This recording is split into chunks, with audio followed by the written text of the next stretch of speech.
پہلے لاڈلا کہا، اب معصوم کہہ کر مسلط کیا جا رہا ہے۔ مریم اورنگزیب کی بانی پی ٹی آئی پر چڑھائی، کہا 190 ملین کا ڈاکہ ڈالا۔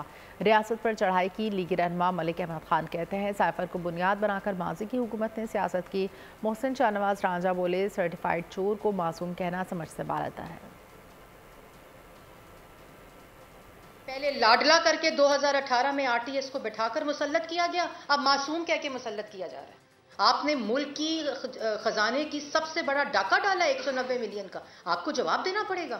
آپ نے ریاست کے اوپر چڑھائی کی ہے۔ ایک بڑی کنیکشن اسی سائفر کی بنیاد پر کام کرتے ہیں۔ ایک شخص اس ملک کی سیاست پر حملہ آور ہے۔ کیا یہ بتا سکتے ہیں کہ جس طرح سے انہوں نے حکومتیں حاصل کی اور اس کے بعد جو ریاست کا حال کیا؟ ایک ایسی شخصیت کے کیسز سن رہے ہوں جو کہ انتہائی متنازع ہے، پاکستان کی اپنی عدالتوں نے ہی اس کو کرپٹ اور چور ٹھہرا دیا ہے، پھر بھی اس کو معصوم کا سرٹیفکیٹ دیا جاتا ہے۔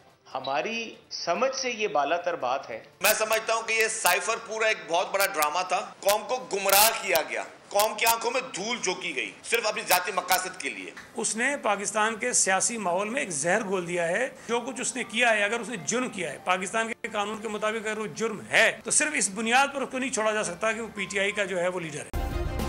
سبسکرائب کریں اور بیل دبائیں تاکہ کوئی خبر رہ نہ جائے۔